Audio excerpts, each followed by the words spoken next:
Take a peek at this cell.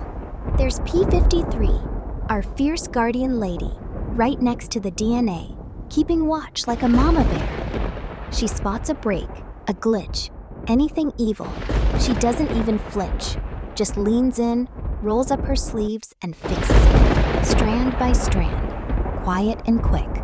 If you're feeling a little off, under the weather, just keep talking to God. Keep praying. He hears every word. You're strong, you're healing, you're already better than yesterday.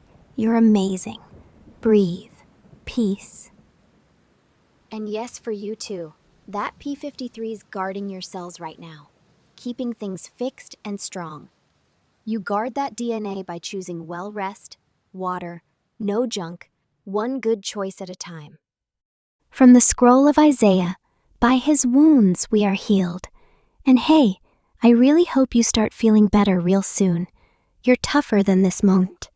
Peace.